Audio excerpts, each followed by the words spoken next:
let's get started. Brendan, come on up. Let's hear about pivot tables. And let's get a round of applause, please. Thank you, everybody.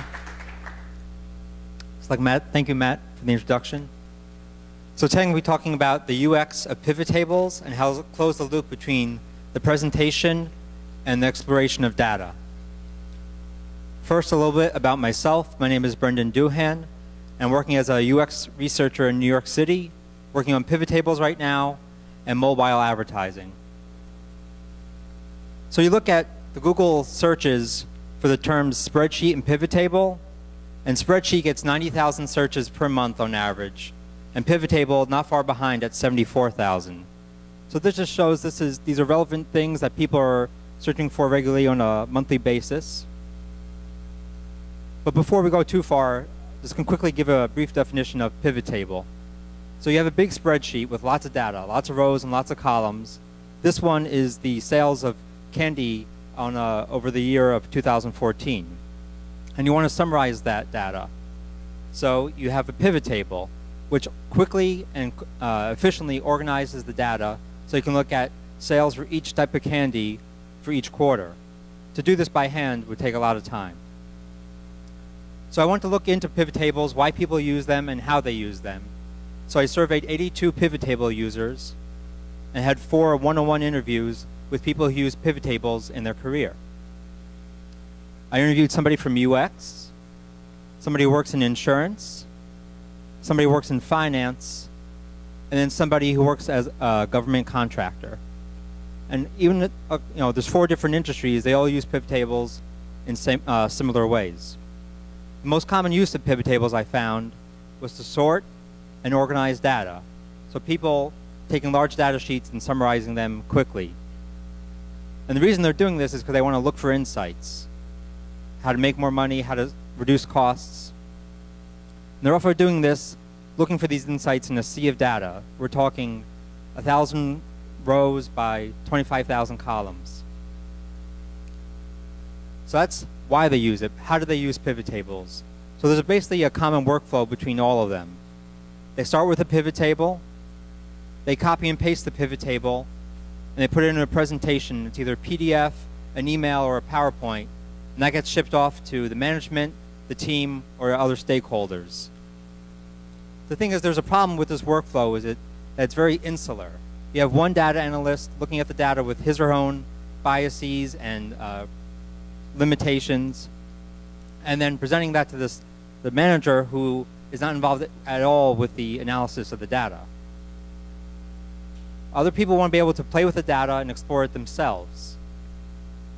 So the solution to this is to close the loop between the exploration of data and the presentation of data. So how do you do that? The diagram almost suggests it itself, is that you close the loop and don't just stop at the presentation, but find a way to go back into the data and continue exploring it. So you don't just stop at the presentation. Batman loves it. So what you're basically doing is, by closing the loop between the exploration of data and the presentation of data, you're having a collaborative conversation between stakeholder and data analyst that's going to get more insights and get people more engaged. So how does that look like at the level of interface? One solution is probably the easiest and the simplest, is just put a hyperlink in the presentation that somebody can click and then go to a live version of the data where they can create their own pivot table or modify an existing one. This, however, assumes that the person using it knows a little bit about pivot tables and is interested in modifying them him or herself. A second option is to have an interface that makes suggestions to the user based on his or her behavior or popular combinations of the data. This way, a manager who doesn't want to know anything about pivot tables can have access to pivot tables without having to go through the nitty-gritty of making one.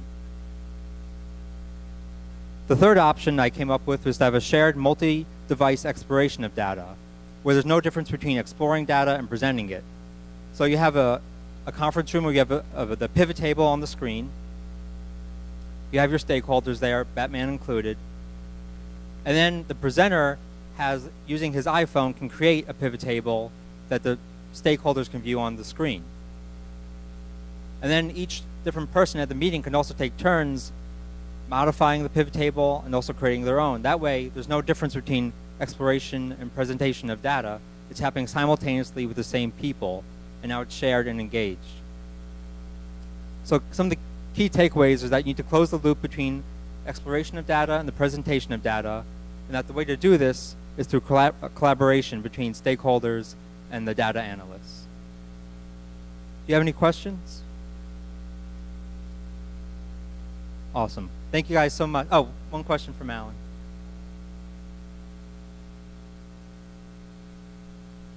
So Google Spreadsheets was also popular, but a lot of people like to use Tableau a little bit. And but basically, one of the interviewees we talked to said that pivot tables are the lingua franca of data analysis, and there's really no matter how advanced things get, people are still using pivot tables to explore data, use it as a sort of a sandbox. So it's pretty much just Excel. Thank you, guys. Oh, one more. Yeah.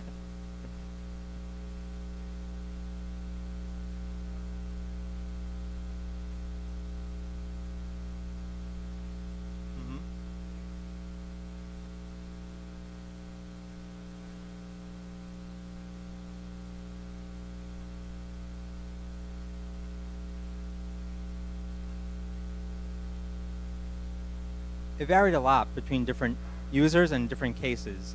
So a lot of times it would be multi-dimension pivot tables, but it really depended on the project they're looking at, because you look at the government contractor, it was always just a couple dimensions, just cost for that quarter, whereas the insurance guy was dealing with a lot of different data, a lot of different inputs and rows, and really had to have a pivot table that could take care of all of that.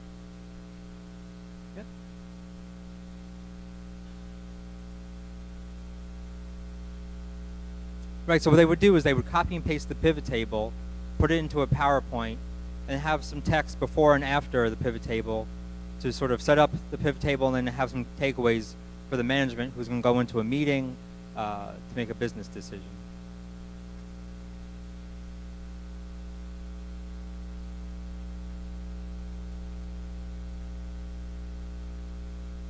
Right, a lot of the managers like the visualizations and dashboards. But for something quick and easy, a quick little summary of costs, they would just use PowerPoints with the pivot table in there. Before bigger meetings, they would use dashboards and visualizations with Tableau and things like that.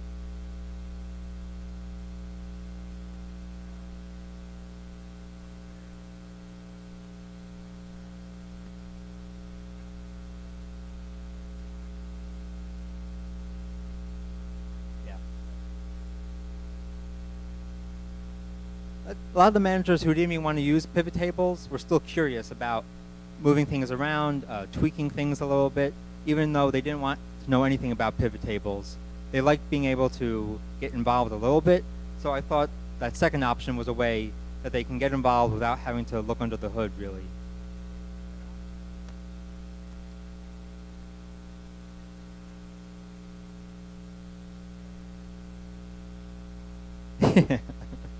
Well, that's why I would sort of have the data analysts cook up 3 pivot tables behind the scenes and then say which ones do you want to look at, or have an algorithm that would do that, but don't let them actually go to the data where they might, erase the data or get frustrated. But yeah, it involves a little bit of magic. Yeah.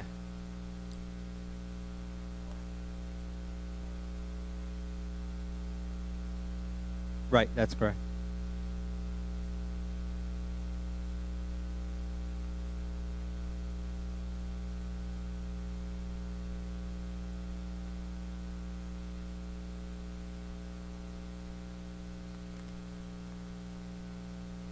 Sure. So the question is it that within Excel or other software? Pretty much from just the 4 interviews I had, that people were just using pivot tables.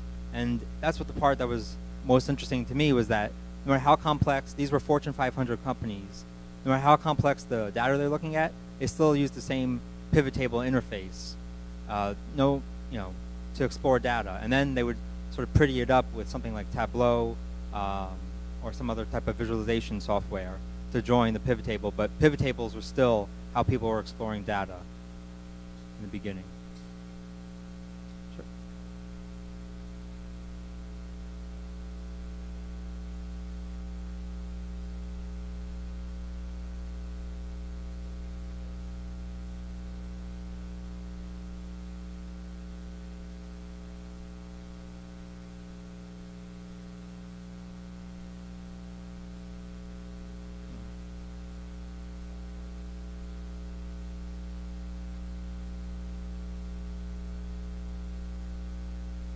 Sure. The question was, were people using pivot tables because it was the old, like it was everything they wanted, or was it using it just because of tradition?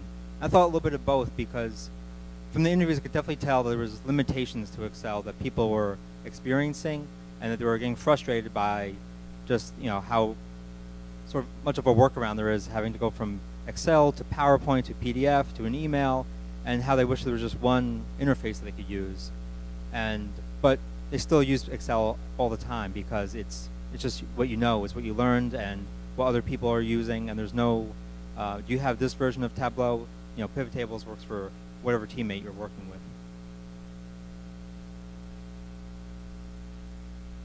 That's it. Thank you guys so much for your time. Thank you.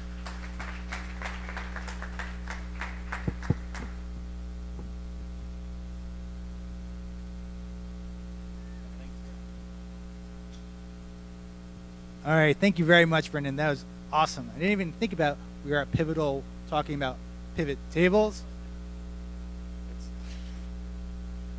It seems very proper. Thank you very much. It's a great job.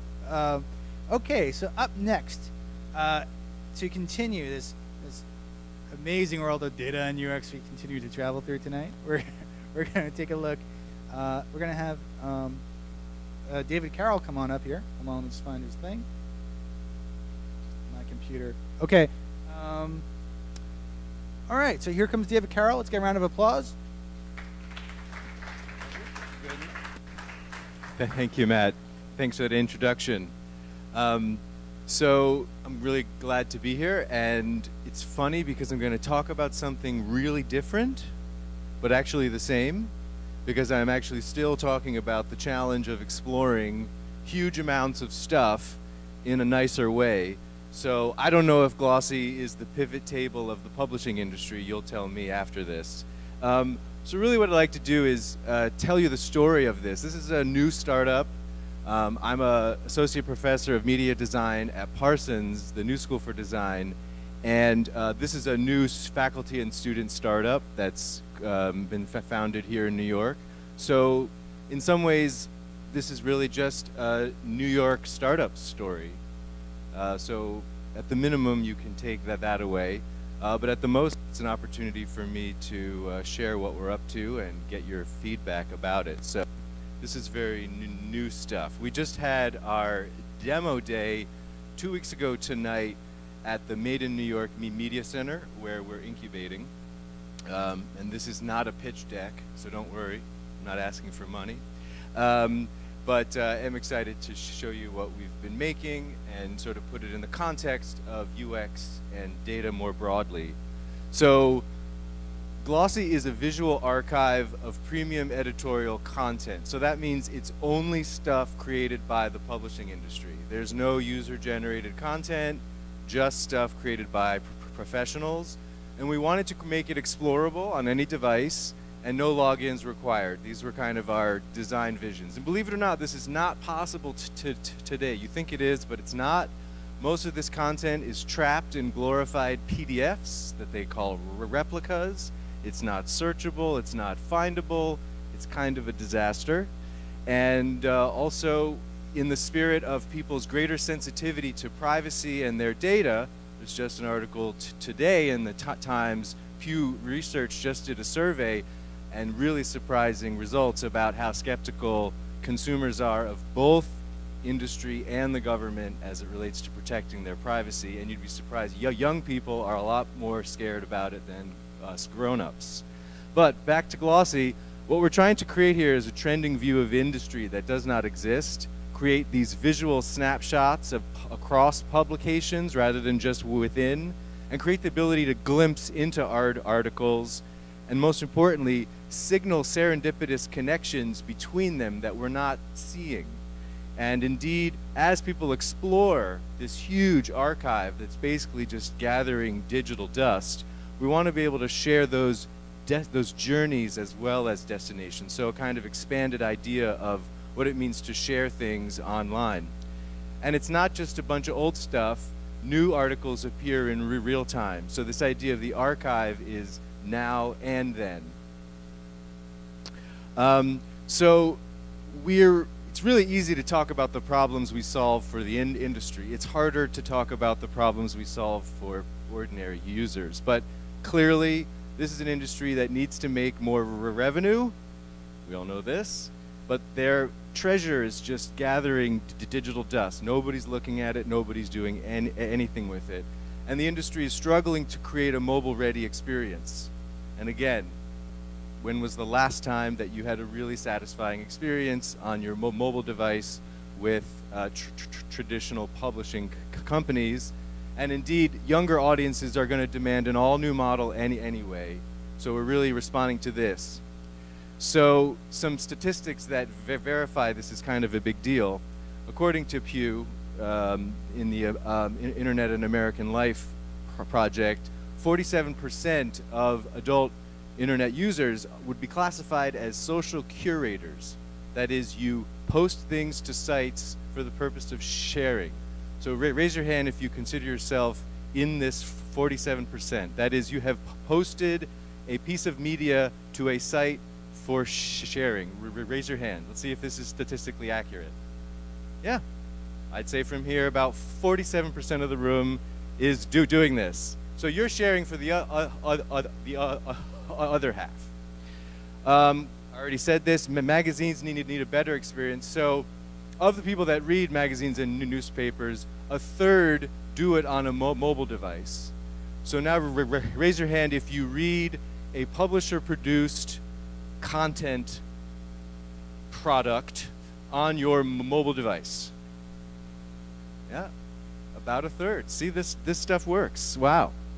Of course, teens demand an all-new model. They're saturated with social media in a way that we are not. Maybe you fit these statistics, but the important thing here to think about for teens is the perception among adults is that teens are on Snapchat all day. But the truth is, teens are in high school. They are students, and they are Common Core kids. They are doing research, and they need a place to do research. It's not about sharing photos, it's about finding photos. So ultimately, Glossy.io, and the technical explanation is, it aggregates stories across huge publisher portfolios into a hashtag. So what if you could just go to a hashtag and get everything from anywhere, and everything you're looking at is totally reliable. Now we think this is really disruptive because the industry would prefer to retain the issues, but we think the issue are the issues. So we're trying to create something that appeals to visual hunters, media foragers, and social curators, which is about half of the internet, probably more. So the user problem is like this. This is kind of what the hashtag looks like. Glossy.io/Beyonce gives you all this awesome stuff about Beyonce. And this works now. You can go look at this now. This is our public alpha. And this is kind of a naive question. It's kind of the same naive question that the inventors of Polaroid thought of. You know, why can't I put the darkroom in the camera? Or what Reed Hastings said one day, why do I have to take the DVD back to the store? So we're conditioned to these things that we accept. Most of you are thinking, well, I would just go to Google to find that, dude. Try to find this on Google. It will take you hours, and you won't find it. Google is not the best at everything. And they're not going to change that much because they've built a business model that prevents them from really changing it that much. So the heretical thing to say is there's room to do things better than Google. So it also works for modern furniture, works for kids' birthday party ideas, works for Breaking Bad, And of course, there's nothing bad on this page. Like, everything you see here is awesome, high quality content. And it would take you a long time to go to every magazine site and dig through Google and so on and so forth to get the exact same stuff. So that's sort of how it works. One other thing we're doing is sharing the journey in the URL. So the hashtags can be sequenced and chained. So if you went in looking for Beyonce and then found Jay-Z and ended up on Beats by Dr. Dre, that journey itself is shareable and rendered in the interface, because homophily, birds of a feather flock together. So your journey is going to be serendipitously connectable to the people that you share it with, because you like the same things and everybody already knows that. So now to our origin story. So we were a faculty and student startup because we were originated at the NYC Media Lab. The NYC Media Lab is a creation of the Economic Development Corporation to get academia and the industry cooperating in New York City. Because, if you know, Silicon Valley and Stanford had a pretty incestuous relationship, and of course it even happens in Cambridge and Boston too, and it's quite a tragedy that there's so much wealth and talent in universities and companies that do not talk. So the NYC Media Lab is deliberately designed to get collaboration towards new research and commercialization. So Hearst is a founding member of the NYC Media Lab, as well as all the big telecoms and so on. In fact, your free Wi-Fi in the park is part of this arrangement.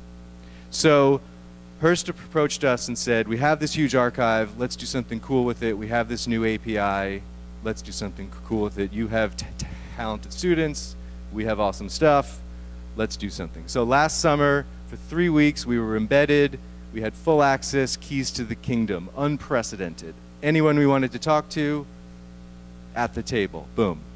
So we presented this concept as a prototype at the annual summit last year, and the response was so good that we were encouraged to keep going with it. And so this past year, we presented again at the NYC Media Lab's annual summit, and we've since been incubating at the New York Media Center, not to be confused with the lab, even though they're both creations of the NYC EDC. So this is the idea of a seed project. So we were in the first batch, but there's tremendous opportunity. So anyone who is in academia in New York City, if you are a faculty member, if you are a student, every year now there will be a batch of seed project calls, and huge awesome companies are doing the same thing because this has been very successful. And indeed, Hearst touts us now on their corporate site as an example of what academic outreach is supposed to look like now. So we originally gave this presentation as a very academic sounding study, but it really quickly became a startup. And basically, we showed our prototype, which was just slightly tweaked into the public alpha that's available now at glossy.io. This is a video of our original paper prototype. So this is where the idea really came into being. And we're a strong believer in paper prototyping first. The dumbest thing you can do is open up a blank code document or a blank Photoshop document, or even start wireframing. I know that's the orthodoxy, but it's wrong. You should get out scissors and paper and Post-its and work with paper first. And in this case, it was really important because we were dealing with a print medium, and so we needed to design an experience that was about the print medium. So what you saw there, and I'll play it again, is what it would be like to visually explore a massive archive that was powered by AI. And I know you think we have this now, but we don't. And so AI is populating a visual relationship between the images and allowing you to freely explore and delve deeper and deeper into this incredible content repository. And you can also see that it's creating a language of your exploration around it, whether that be through the tags or the sentences or the grammars. So we wanted to perform the cat test on our public alpha, because everyone's thinking, but dude, Google. All right, fine. Search for cats on Google. What do you get? You get cats. Boring, relevant, cats. If you go to glossy.io and search for cats, you get really awesome, interesting cats like Carl Lagerfeld's cat, who is the coolest cat in the world. You are not going to find Carl Lagerfeld's cat on Google Images, because Google Images is trained to show you cats, not interesting cats, just relevant cats. But relevant is not interesting. Relevant is relevant. Interesting is interesting. The publishing industry creates interesting content because that's what they get paid for. So we were very pleased that our alpha passed the CATS test, and all future iterations of our product must continue to pass the CATS test. So what I want to show you now is the demo of our beta, which we have rebuilt from the ground up, because we've learned so much by just releasing our crappy product totally prematurely out into the wild, which I recommend everyone do. Release early and often. As Reed Harrington, the founder of LinkedIn, once said, if you're not embarrassed by your first release, you launched too late. So what we decided to do is show our mobile experience first, because we really were showing how this was really important. So what we have here is in our alpha we have all of Hearst, and we've added the New York Times now because the New York Times has an API that you can just tap into.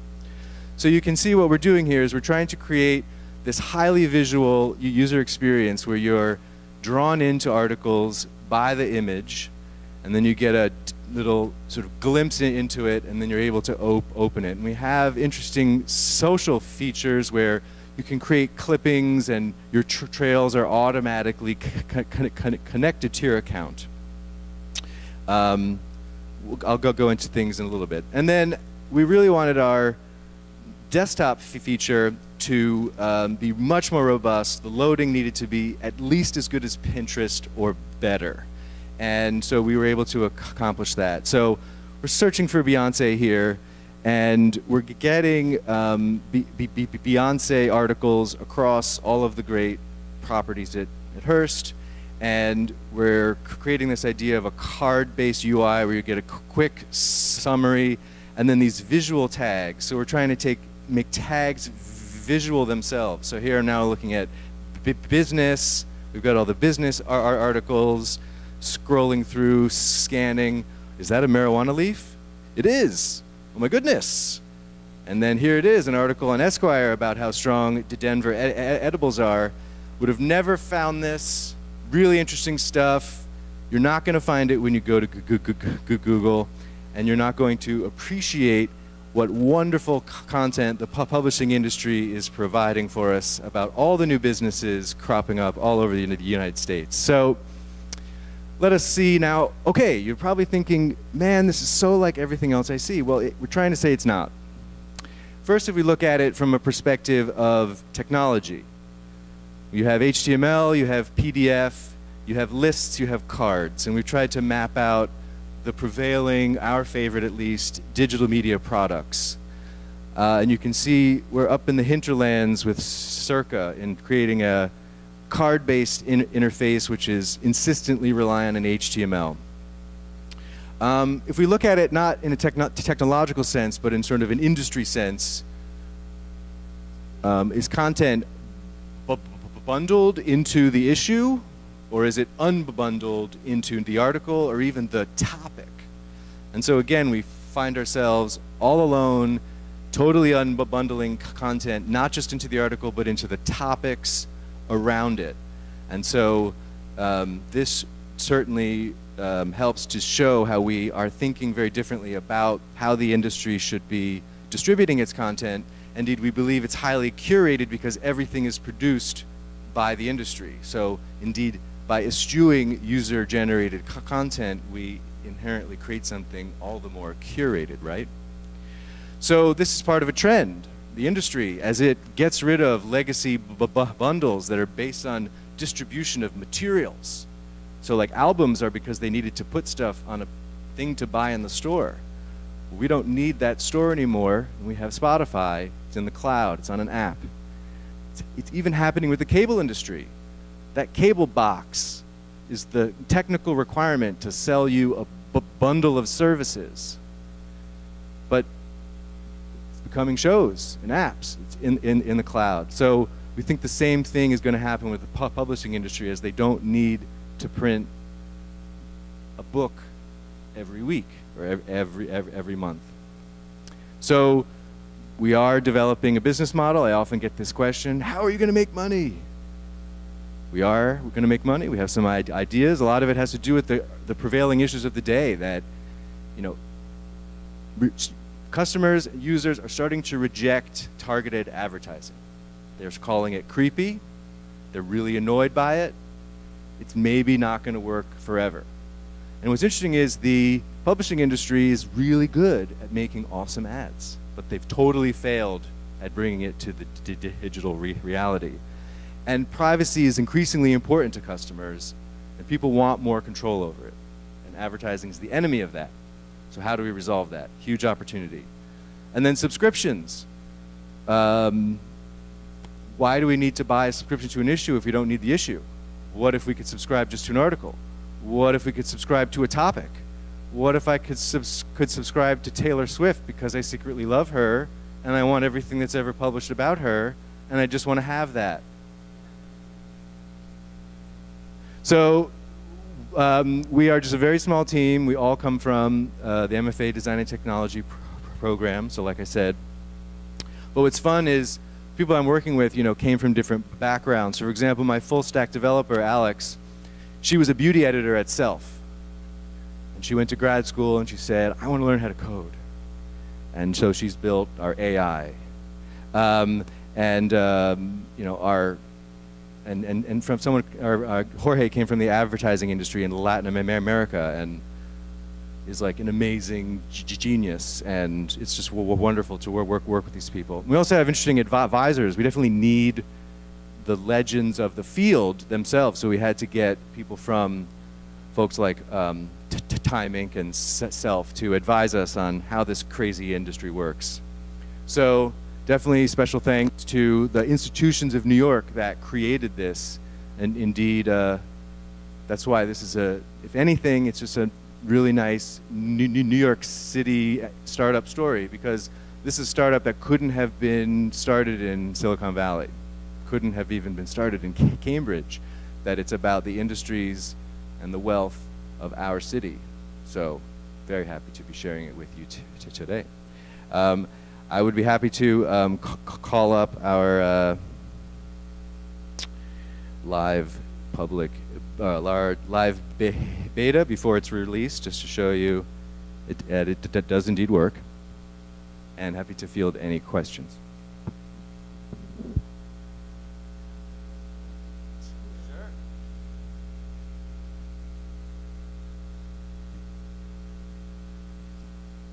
So the request is for Taylor Swift. All right. So we only have 44 articles right now because we're re-indexing the catalog, but you can see we have stuff from Elle, Esquire, Mary Claire. We have lots of stuff from Elle's Handbag, which is a British magazine. And so again, this idea of like the infinite scroll, in this case, just to the articles we have. And then one of the concepts here is the bias of the industry over categorizing people into these specific niches. So it's a very 20th century idea that gender should control your interests. Well, in the 21st century, gender is not so distinct of an idea, and certainly not necessarily driving how things should be presented to us. So indeed, the whole premise of a magazine might be obsolete. And so if interests are what's driving it, then that's part of the reason why we're not labeling the images at first. Because if you see that it's from 17 magazine, you're biased against looking at it, just because you're not a 17-year-old girl. But what if you want to see it? That's okay. You shouldn't feel bad about it. It's totally all right. We also added the preference to label this stuff, and also choose which publications to show and not show. So definitely users were like, well, I really want the labels. Okay, it's cool. there they are. So yeah, questions in the back. So we're using natural language processing to read the articles and index the text. We're using sentiment analysis to get the vocabularies of how, you know, what the neutralities, and we're using computer vision to look at the pictures and gather additional tags out of it. So it's really about harvesting the best tags that are first the editors write, the AI augments, and then through the sort of crowdsourcing of how people interact with it, further validating the tag. So it's kind of like a three-way combination. But the specific AI is NL, natural language, sentiment, and computer vision. AI, artificial intelligence, sorry. So the idea of a machine is reading the content, making sense of it. A machine is looking at the pictures and making sense of it, augmenting what the humans are. Sorry, I'm very easy to use acronyms haphazardly like you're in the military. So sorry about that.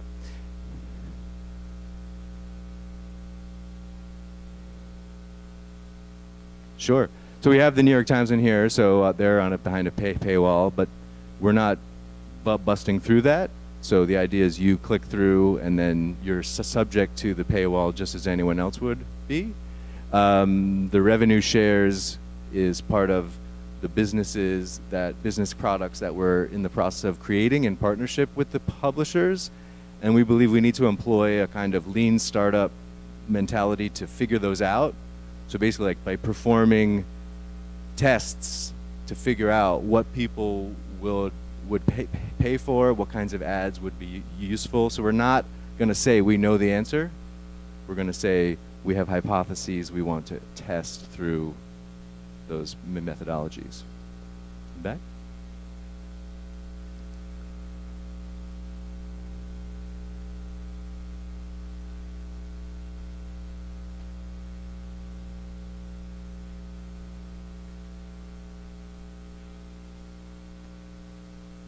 Sure, there's a user preference that you can turn the labels on and off.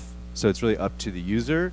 Right now they're off by default because we like removing the bias and promoting the discovery, promoting the explorability. But we haven't figured out, sort of dovetailing to the question before, like we actually don't know yet what's a better default setting.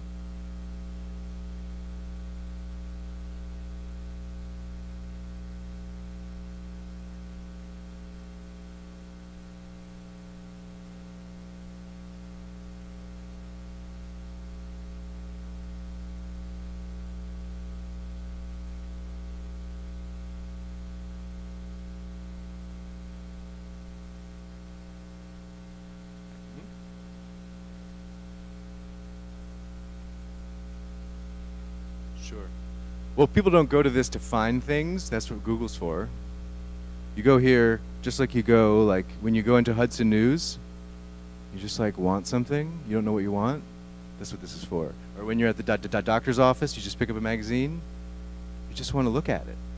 That's what this is for. Like, so it's a lot of times, this was like built by a lot of our own inspirations. Like, I can't tell you how many times I pull out my phone. I want to use it. I want to look at something. And there's no app for that. There really isn't. Like, everything is so targeted to one thing, or I'm on Facebook and it's super annoying, it's so crappy. So I wanted the experience of like going into Hudson News, picking something for the flight, or there's a coffee table of magazines. Just show me something cool. And then make sure it's well put together. So it's not to find things, it's to discover things. So that's why the segue from Brendan's talk, it's making things explorable because people want to do that.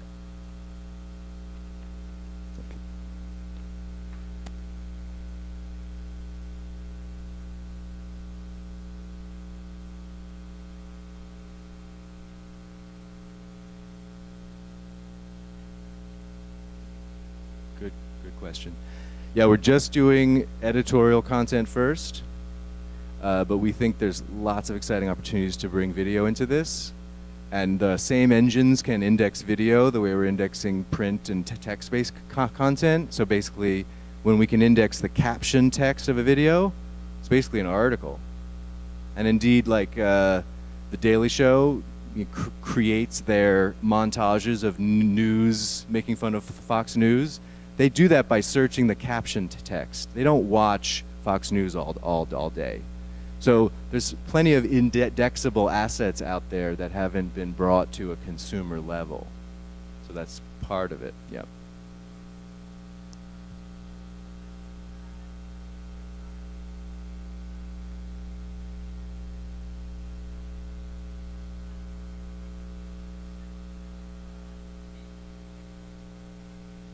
Yes. So for example, Taylor Swift wrote a love song to New York City. Very apropos. So you get the preview of that article, and obviously you could go to read it. So it's very much driving traffic to them. We don't want to take their traffic away from them. We want to make them happy and say, yes, so here. But so this down here is kind of the data analytics part. And the reason why there's multiple images of the same is because it's not finished. As we expand our library, these images won't repeat because there'll be more opportunities. But these tags were generated with a combination of editors, machines, and then user validation.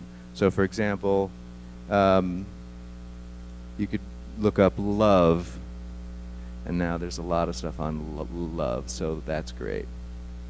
And you can search up here, so you can make your 497 articles about love. That's very life affirming. So, so the idea here is that this becomes the trail, and so you're kind of creating a meta publication as you search for stuff, and then the idea is you would share this with friends. So, oh, look what I found! I'm looking up relationships and so on.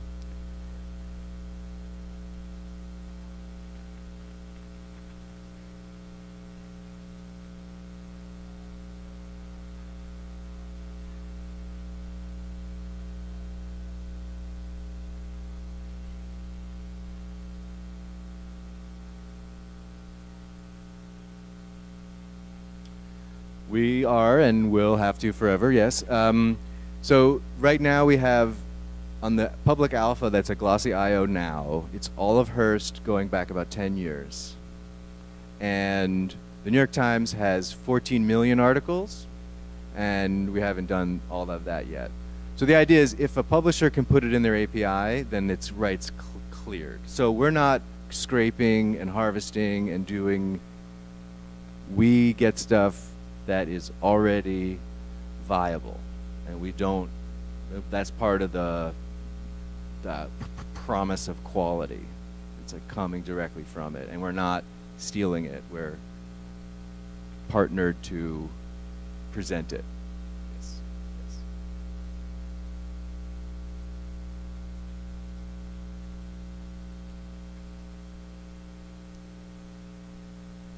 Ad elegant is a phrase we're trying to coin.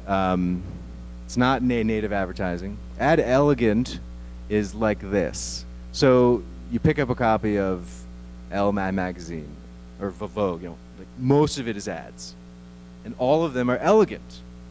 They are the content. They are beautiful. You do not mind looking at them. So a Christian Dior ad with Jennifer Lawrence, that's ad elegant. Why is that not on the web? We want to bring that to the web. So in our vision, if you did a search for Christian Dior, that ad should come up.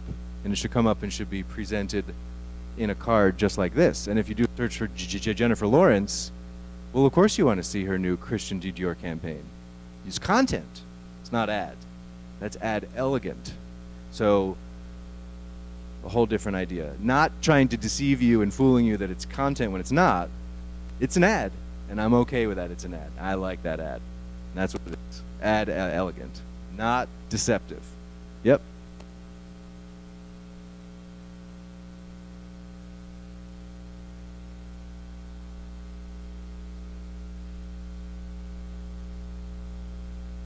Sure.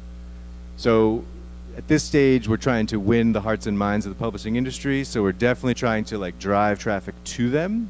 In our public alpha, a surprising percentage of people click through, even in a crappy product. So I'll tell you that at least 20% of our traffic to the alpha clicks through. And we think we can make that number much higher with a better experience. And they love that. So some of it is like getting you to the article by design. When we could develop a subscription product where you could buy the article or buy a subscription to a tag, then we would have the grounds to share royalties and display it in a user-centric approach, which is the user doesn't care, the user just wants it there, and they probably might, we think they might pay for it. Yep.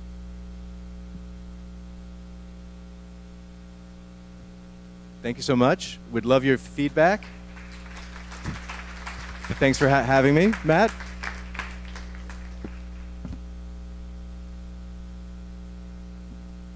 All right, so that is it for tonight, folks. Thank you very much for coming out. Let's see. I think I have a couple of extra things to say. Oh, next time you want to know. I know you want to know what's happening at the next UX and Data event. So, what I know you were thinking. I want to know what are the biggest trends in visualizations for the corporate for the Fortune 500. I know you were thinking that on the way here. She's nodding. Well, we're going to have a presentation on an analysis on what are people actually visualizing, how are they doing it, what are those trends that are going on. And I'm actually looking for a second talk too. So if you're interested in talking and getting in front of this lovely group of people, please come talk to me afterwards. Otherwise, I'm going to say please clean up after yourself.